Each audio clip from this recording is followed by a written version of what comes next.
muncul atau gimana Pak? Enggak ya, cuma ngobrol aja ya. Kita akan ngobrol-ngobrol, saya sambil duduk boleh ya Pak? Kita satu-satu aja ya. Kayaknya jajar-jajar ini kayak sunatan Pak, kamu ten. Nah gini kan enak ya. Oke kita, Bapak Adi kita urut aja ya Pak ya, biar enak. Bapak Adit, sehat Bapak Adit, silakan Mbak umumnya. Kita akan ngobrol sedikit. Iya, siap Mas Adi. Mas Adit ini dipasrai tema. Temanya ini adalah bagaimana upaya kita untuk menjaga warisan budaya dan tradisi yang beragam di era modern ini agar generasi muda mampu menghargai keberagaman.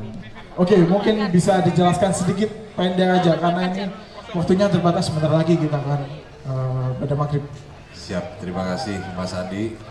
Selamat sore semuanya, selamat sore Mas Adi, juga Mas Zani, Mas Zaini, dan juga teman-teman PI dan pemuda-pemudi yang hadir di sore hari ini.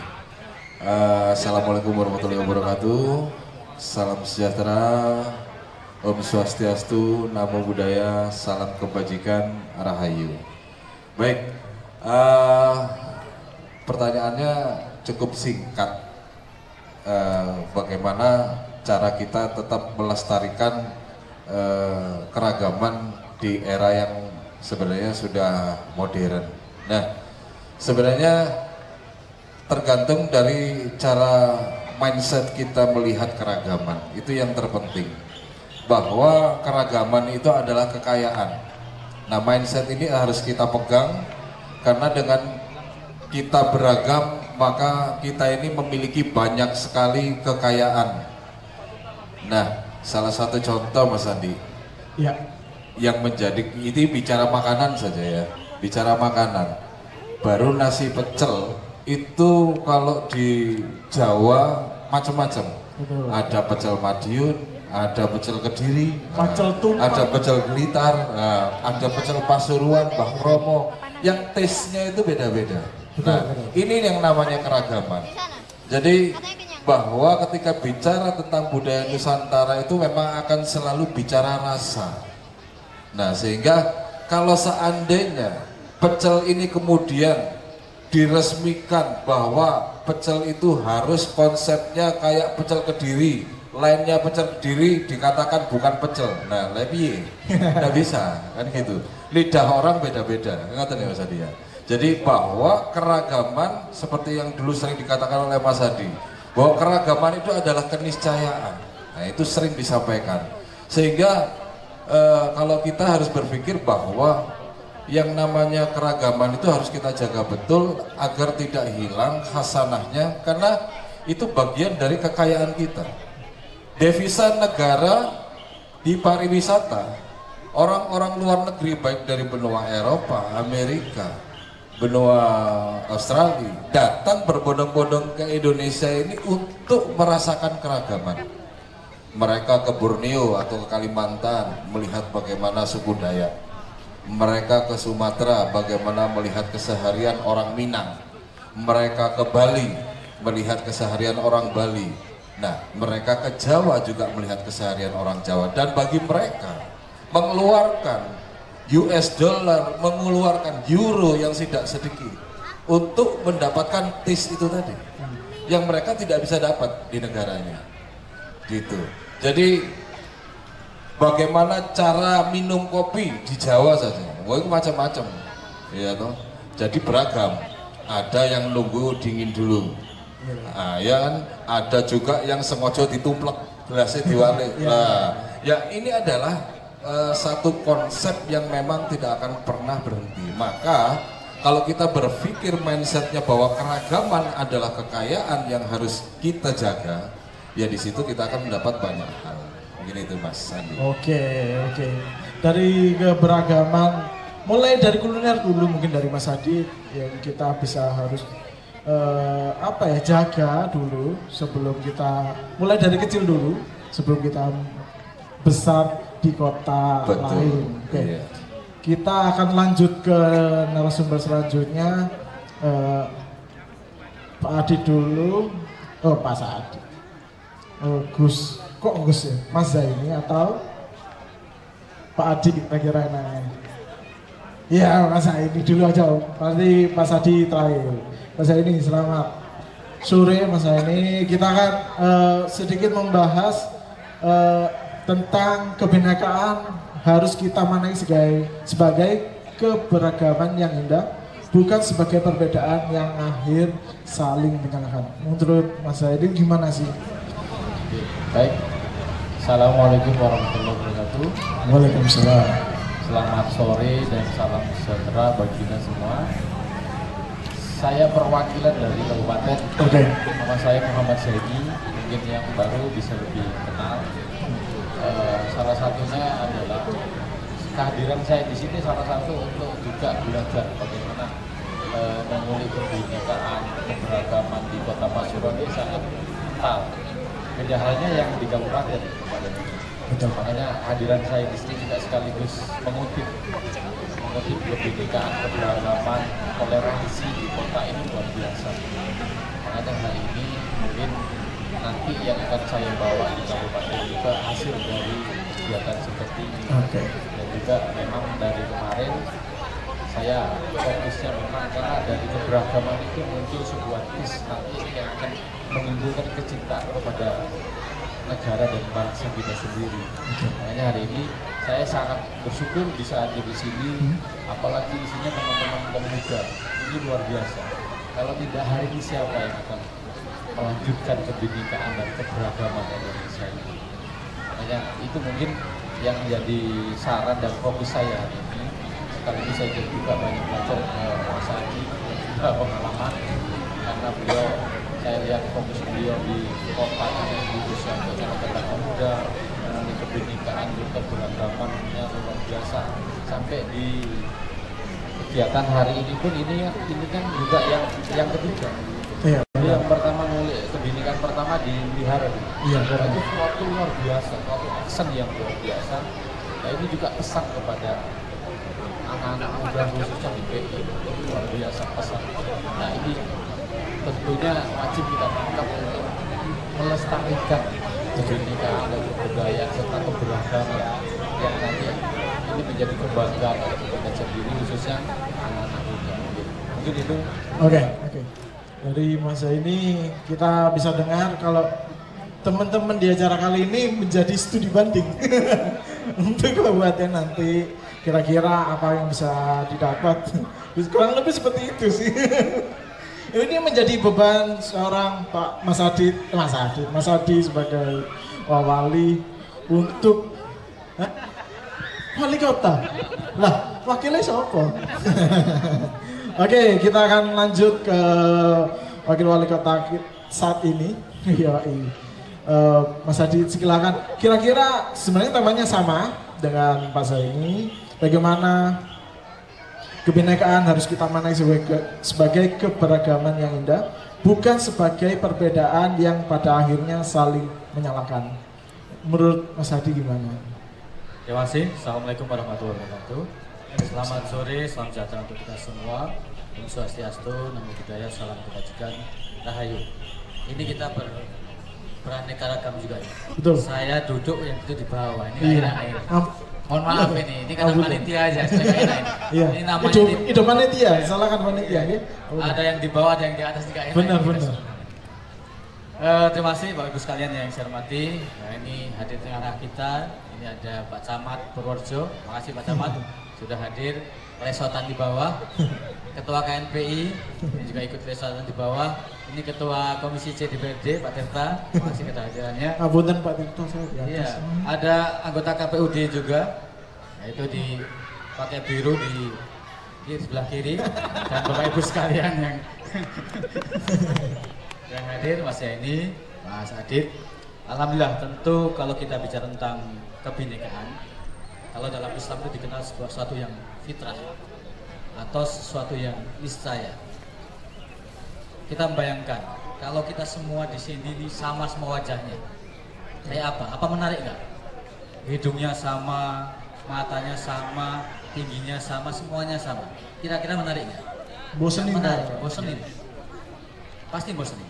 Maka sesuatu yang Tuhan ciptakan itu tentu pasti ada manfaatnya.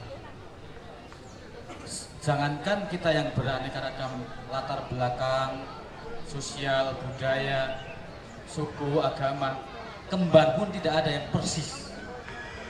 Siapa yang kembar siam pun pasti ada perbedaan. Maka sebenarnya kalau kita tidak menghormati perbedaan, sebenarnya kita itu juga mengingkari Tuhan yang menciptakan makhluknya yang itu memang beraneka ragam. Maka kalau kita tentu orang Indonesia itu dikenal orang yang beriman. Iman itu beraneka ragam agamanya. Maka kalau kita mengingkari perbedaan, mengingkari keanekaragaman, sebenarnya kita mengingkari apa yang diciptakan oleh Tuhan. Maka alhamdulillah di Kota Pasuruan ini kita merasakan sangat harmonis sekali. Ini sesuai dengan misi ketiga kita tentang Kota Pasuruan yang harmoni warganya. Dan ini sebuah keniscayaan. Kita bersyukur hari ini tentu kegiatan kita ini juga dalam rangka memperingati 76 Hari Ulang Tahun Indonesia Merdeka. Kalau kita lihat sisi historisitas kita, memang Indonesia hanya diperjuangkan oleh satu orang, oleh satu suku, satu agama. Tidak. Maka kalau kita mau menyambut tentang sejarah masa depan, kita juga harus belajar tentang sejarah masa lalu. Secara historisitas bangsa ini lahir, terbentuk, terwujud karena justru keberagaman kita yang itu menjadi kekayaan kita. Dulu ada Jom Java, Yong Celebes, Yong Madura menyatakan bersatu dengan Sumpah Pemuda. Maka menyatakan satu nusa, satu bangsa, satu bahasa bangsa Indonesia. Maka hari ini sebenarnya perbedaan itu sesuatu yang meskinya sudah tidak lagi dalam perbedaan yang perlu diperdebatkan. Justru yang kita perlukan adalah langkah konvergen, berangkat dari tempat yang berbeda tapi tujuannya sama. Tidak lagi mencari kesamaan-kesamaan tapi ternyata langkahnya berbeda-beda. Justru kekayaan kita ini karena keberagaman inilah suatu kekayaan. Sama, kita dikatakan orang kaya misalnya, satu rumah, ternyata punyanya hanya beras saja. Kan tidak cukup, kita butuh juga lauk, butuh sayur dan sebagainya. Maka ini adalah sesuatu yang niscaya keberagaman ini, dan cara mensyukuri kita, cara beriman kita itu adalah dengan menjaga sesuatu yang diciptakan Tuhan, yaitu berupa keberagaman. Oke, cukup. Oke, sekali lagi tepuk tangan buat Mas Adi dan ketiga narasumber kita kali ini.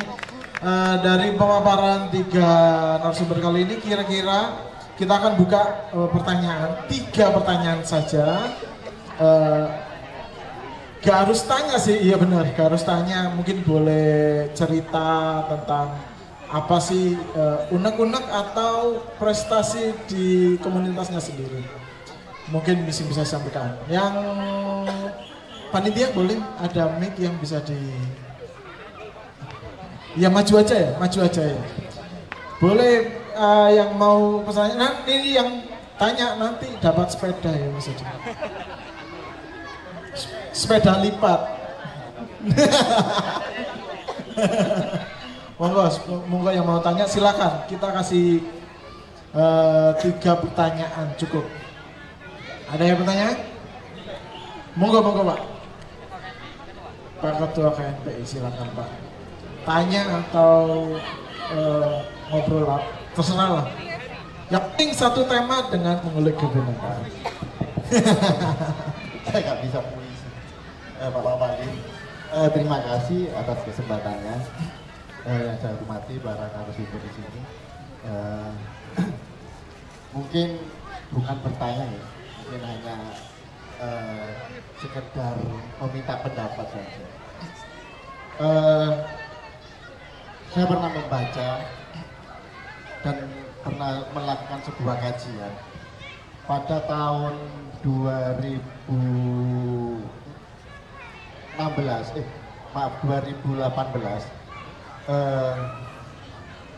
ada sekitar 19% maaf, ada sekitar 19% anak-anak muda kita ini masih kurang yakin terhadap yang namanya Pancasila. Nah, ketika kita berbicara kebinekaan, berarti kita kan harus paham dulu apa sih itu Pancasila. Padahal nilai-nilai Pancasila ini menjadi sebuah dasar bagi kehidupan bangsa kita. Segala tingkah laku, segala perbuatan kita kan harus sesuai dengan nilai-nilai Pancasila itu. Tapi ada 19,5% survei lembaga survei ya, ini menyatakan bahwasanya anak-anak muda kita itu masih tidak yakin Pancasila itu sebagai menjadi sebuah dasar negara kita. Di tahun 2020 Wahid Institute ya, itu juga melakukan survei kembali, meningkat terus. Ada sekitar 20 lebih anak-anak muda kita itu sama, mereka tidak yakin bahwasanya Pancasila ini menjadi sebuah akan menjadi dasar bangsa kita untuk selamanya. Mereka tidak yakin terhadap nilai-nilai Pancasila itu. Nah, mungkin di sini kita sharing ya. Apa sih yang cara-cara yang strategis mungkin atau cara-cara bagaimana mendarah dagingkan nilai-nilai Pancasila itu kepada anak-anak muda kita, sehingga jangan sampai 10 atau 5-10 tahun ke depan Pancasila ini sudah dilupakan, bahkan nilai-nilai luhur Pancasila ini tidak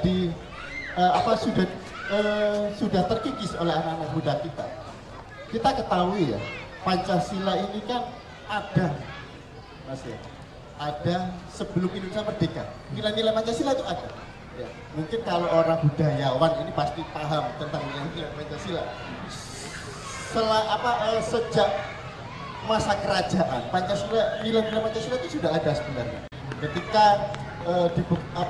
ketika Pancasila menjadi dasar, hanya mengcopy paste dari nilai-nilai yang sudah ada sejak sejarah kerajaan itu. Mungkin itu dari saya. Oke. Mungkin pertanyaan kurang lebih adalah bagaimana respon Bapak yang ada di depan mengenai nilai Pancasila buat anak muda di zaman sekarang. Untuk nilai Pancasila dilupakan mungkin tidak, mungkin nilai-nilainya aja yang udah luntur. Mungkin bertanya dulu, boleh silakan deh. Assalamualaikum warahmatullahi wabarakatuh. Waalaikumsalam. Mohon izin bertanya bapak-bapak narasumber. Oh, iya. Mas. Sawangan itu dengan Pak. Ya, mungkin khususnya untuk Romo Adit ya, selaku budayawan. Kita kan sebagai generasi muda biasanya kalau mengenai pluralisme atau tentang keberagaman itu lebih tertarik kalau dibawa ke unsur-unsur budaya, kayak ada tampilan-tampilan atau apa. Nah, bagaimana sih pandangan bapak-bapak, mas-mas di depan terhadap peran kebudayaan lokal dalam memperkuat sikap toleransi dan saling menghormati, khususnya antar umat beragama. Seperti itu. Mungkin ada tambahan pertanyaan lagi nih. Boleh. Pertanyaan yang kedua menanggapi lanjutan dari Bapak Adi tadi. Pastikan ada tantangan tersendiri, khususnya bagi kami generasi muda. Apa sih menurut mas-mas narasumber tantangan terberat untuk membentuk sikap pluralisme khususnya bagi kami kalangan generasi muda? Kurang lebih itu, terima kasih. Wassalamualaikum warahmatullahi wabarakatuh. Waalaikumsalam. Untuk pertanyaan yang ada lagi? Ya boleh, silakan Pak. Assalamualaikum warahmatullahi wabarakatuh. Waalaikumsalam. Ulun bersilaturahmi. Jadi saya bukan bertanya, tapi memberikan sedikit masukan kalau diizinkan oleh mas-mas narasumber. Saya pertama terima kasih ke sahabat-sahabat saya yang dari Pasuruan Inspiratif. Ini sebetulnya sangat menginspirasi karena saya kasih sedikit masukan saja untuk periode tahun 1600 sampai periode 1900 awal di Hindia Belanda. Kalau saya berkata Hindia Belanda berarti kita berbicara sudah seluruh Indonesia. Awal mula pluralisme itu ada di Pasuruan. Terbukti dengan adanya masa Untung Suropati, dia sudah bergabung bersama Kemdun. Itu yang pertama. Kemudian yang kedua, tokoh pluralisme yang sampai saat ini juga sedang dibahas, digodok oleh sahabat-sahabat saya para penggiat sejarah, termasuk beberapa guru besar ilmu sejarah, adalah sosok Raden Arya Adipati Niti Adiningrat I, Raden Arya Adipati Niti Adiningrat II, III, dan IV. Kenapa? Karena pada masa pemerintahan beliaulah pluralisme itu ada di kota Banjar ini, dan itu terbukti dengan banyaknya bangunan-bangunan rumah ibadah yang kalau kita mau lihat sekarang jaraknya tidak terlalu jauh. Ya, betul. Itu yang pertama. Yang kedua, adanya multi etnis yang ada di sini, dan itu diayomi oleh beliaunya semua. Dan yang ketiga, bisa jadi ini masih kami telusuri kembali, masjid yang pluralisme dalam proses pembangunannya itu ada di kota Pasuruan.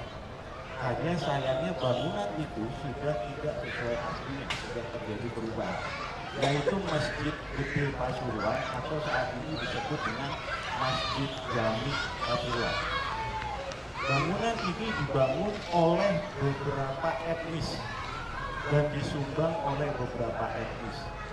Orang-orang dari suku Jawa, suku Mandar, suku Melayu, dan juga orang dari etnis Madura di awal pembangunan. Kemudian direnovasi berikutnya dibantu oleh orang-orang Eropa, orang-orang etnis Tionghoa melalui keluarga besar Mandanku. Nah, jadi saya malam ini, sore ini saya terima kasih sekali ke semua narasumber yang di sini, kemudian terutama sekali ke sahabat-sahabat saya dari Pasuruan Inspiratif, karena disinilah memang di Pasuruanlah pluralisme itu bermula di Hindia Belanda, dan ini diakui oleh beberapa guru besar ilmu sejarah dari Universitas Gadjah Mada, dari Universitas Indonesia, dan dari Universitas Budaya. Saya rasa itu. Terima kasih. Assalamualaikum warahmatullahi wabarakatuh. Oke, kita akan jawab satu-satu secara singkat. Romo Adit, mau dijawab pertanyaan dari Mbak tadi. Cek, yeah. Mungkin yang pertama terkait tentang Pancasila. Memang kita rasakan bersama bahwa survei yang sudah dilakukan itu memang benar adanya. Kalau kita bicara anak muda, pesimistis terhadap Pancasila itu memang banyak. Tetapi memang ini juga tidak bisa bertumpu pada negara, tidak bisa bertumpu pada pemerintah, juga menjadi tugas daripada orang tua untuk selalu mengenalkan Pancasila kepada putra-putrinya. Itu menjadi salah satu hal yang memang sebenarnya wajib ya kita kenalkan, apalagi kita sebagai warga negara, juga sebagai bangsa Indonesia. Jadi ada dua yang harus kita emban, satu warga negara, satu sebagai bangsa. Nah, memang yang menjadi dilematis saat ini adalah karena Pancasila ini sudah tidak lagi dikenalkan bersama dengan butirnya. Butir-butir Pancasila itu masih ada, tidak dihapuskan, tapi juga tidak pernah dikenalkan.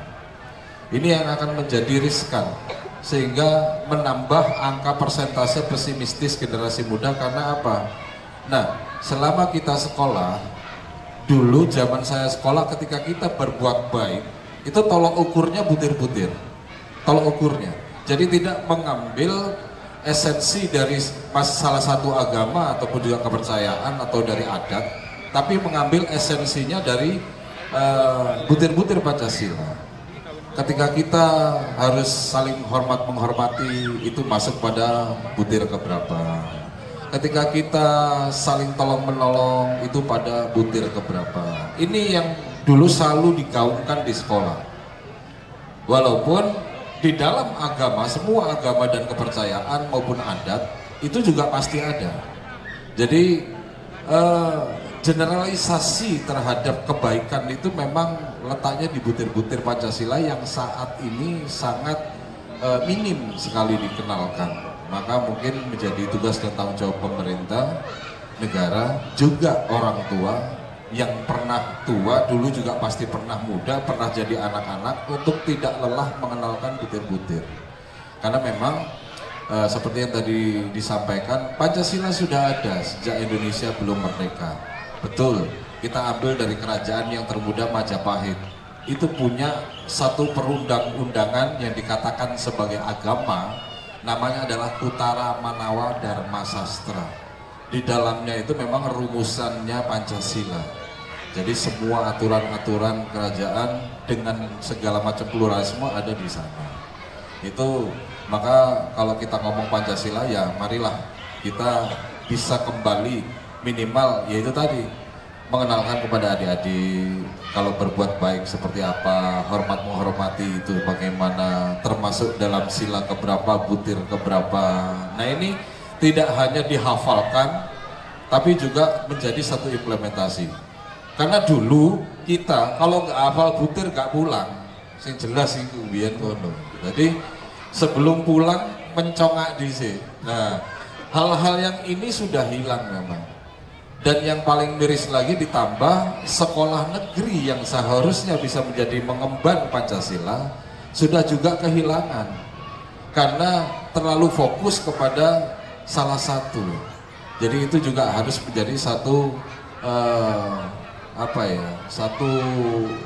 renungan, Pak. Jadi kita harus bisa membedakan bahwa di sekolah negeri ini pluralismenya itu sudah pasti ada, sehingga yang kita kenalkan bagaimana cara kita berbangsa, itu yang penting. Jadi bukan cara kita menjadi sosok misalnya saya orang Jawa harus bagaimana, saya orang Sunda harus bagaimana, tapi bagaimana kita sebagai bangsa Indonesia yang tadi disampaikan sudah ada ikrarnya, ada Jong Java, Jong Madura, Jong Celebes, itu sudah bersatu.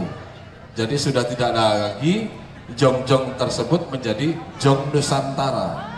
Jadi satu bangsa Indonesia seperti tema kita ya pada sore hari ini, lagu kita tetap sama, Indonesia Raya.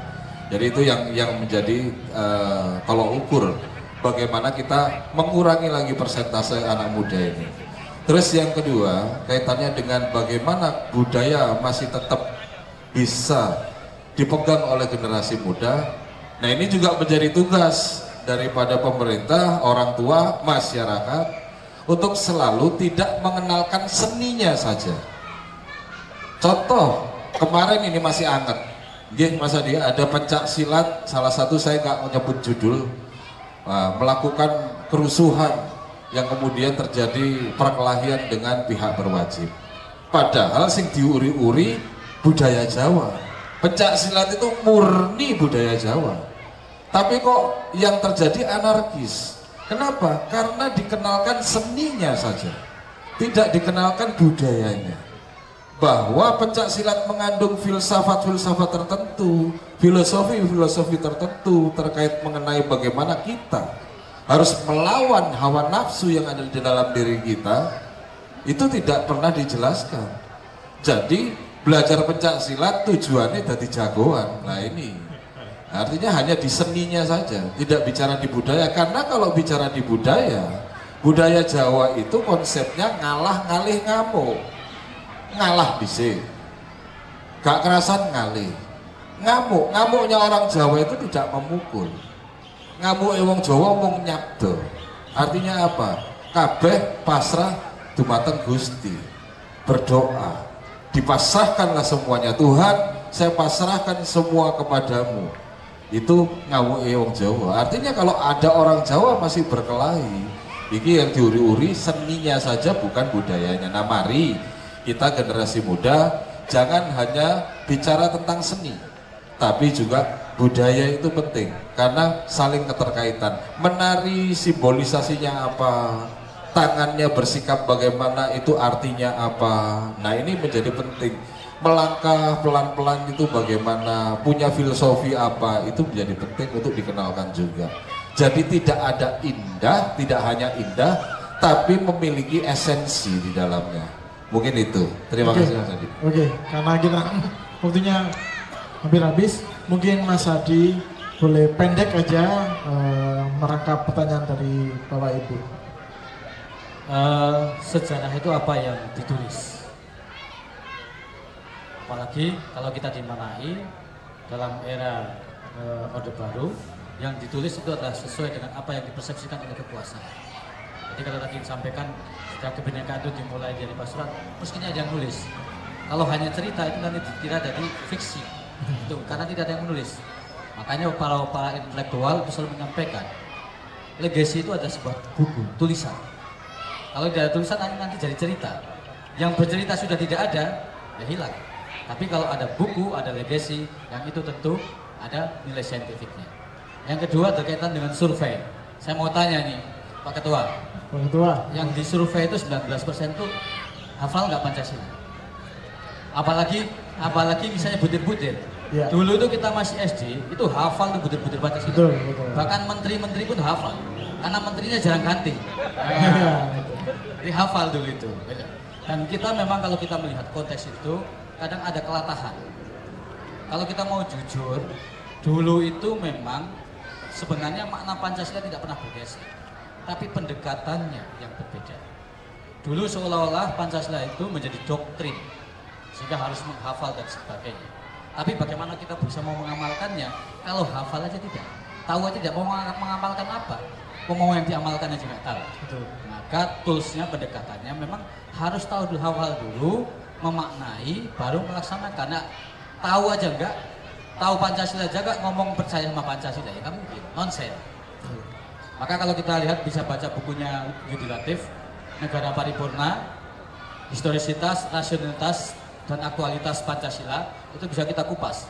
Bahwa Pancasila tidak lepas dari konteks historisitas, sejarah panjang, yang merupakan saripati dari kebinekaan, kesepakatan konsensus masyarakat Indonesia seluruhnya yang beragam, beraneka ragam, pulau dan sebagainya. Aspek rasionalitas, secara keilmuan sangat rasionalitas. Yang kedua adalah aktualitas. Bagaimana kita melaksanakan, mengimplementasikan Pancasila ini, tentu setiap zamannya itu tentu pendekatannya berbeda. Zaman era Orde Baru, Pancasila dipaksakan dengan doktrin Pancasila harus murni dan konsekuen, tapi pendekatannya pendekatan kekuasaan. Hari ini tentu berbeda, tapi bukan berarti adalah meninggalkan. Seolah-olah latah, ketika Orde Baru itu dianggap ini, maka semua produk Orde Baru salah. Padahal enggak. Banyak sekali yang kalau kita lihat justru dulu di sisi-sisi yang sederhana aja. Bagaimana aspek kepribadian bangsa, bagaimana aspek karakter di sisi pendidikan, yang notabene dulu lebih kuat. Tapi tentu kita tidak bisa langsung mengadopsi, karena kita hidup pada zaman dan era yang berbeda. Sehingga toolsnya, alatnya yang harus kita lakukan ini tentu dengan pendekatan-pendekatan yang berbeda. Mungkin itu. Oke, dari Mas ini mungkin pendek aja, silakan Mas ini. Baik, terima kasih. Yang pasti tips dari saya, ini momentum yang sangat berarti di bulan Agustus ini dalam rangka memaknai butir yang ketiga terkait dengan persatuan Indonesia. Makanya hari ini di setiap gang dimanapun berlomba-lomba untuk merayakan hari kemerdekaan Indonesia, karena di sana sudah ada rasa dan tool terkait dengan persatuan. Makanya ayo, ini tugas kita bersama dalam rangka mentransfer makna dari Pancasila tersebut. Salah satunya di bulan Agustus ini. Ini momentum yang sangat pas. Makanya kenapa memulai ketiga ini kita di bulan Agustus, mungkin salah satunya adalah biar ada rasa dan memaknai persatuan Indonesia muncul di sini. Makanya ini menjadi PR kita bersama. Kalau saya di legislatif di kabupaten itu ada wawasan kebangsaan, Pak. Nah itu salah satu kita memberikan treatment kepada masyarakat dalam rangka bagaimana mencintai dan memberikan informasi cara lengkap bagaimana wawasan kebangsaan ini agar anak-anak kita bisa memaknainya dengan seutuhnya dalam rangka mencintai Indonesia dan keberagaman ini. Mungkin itu salah satu treatment dari kita di kabupaten, dan ini sudah berjalan, dan alhamdulillah kita evaluasi ada dampak yang sangat menarik, sehingga setiap kegiatan wawasan kebangsaan di DPRD itu selalu menarik di anak-anak muda, karena selain juga treatmentnya ada doorpress, juga mereka memikirkan, oh nggak ada wawasan kebangsaan saya harus hafal Pancasila itu seperti apa, karena menjadi pertanyaan. Nah, ini menjadi formula kita dalam rangka memberikan edukasi melalui wawasan kebangsaan. Oke, itu mungkin saran saya, ini tugas kita bersama, tidak hanya pemerintah tapi juga di wilayah serta peran masyarakat juga sangat berarti untuk PR-PR besar ke depan, untuk masa pemuda kita ke depan. Oke. Bersama, terima kasih. Oke, baik, sekali lagi tepuk tangan buat beliau-beliau yang sudah hadir dan memaparkan sedikit dari apa yang mereka ketahui tentang kebinekaan negara kita kali ini. Oke, sebentar lagi kita akan menunaikan ibadah salat maghrib. Sekali lagi tepuk tangan buat Mas Adit, Mas Aini, dan Mas Adi. Saya Andi, saya berpesan untuk teman-teman masyarakat yang ada di sini, terutama yang ada di sini, untuk selalu menghargai dan menghormati akan toleransi beragama. Baik, saya Andi, ucapkan terima kasih. Assalamualaikum warahmatullahi wabarakatuh. Terima kasih. Assalamualaikum.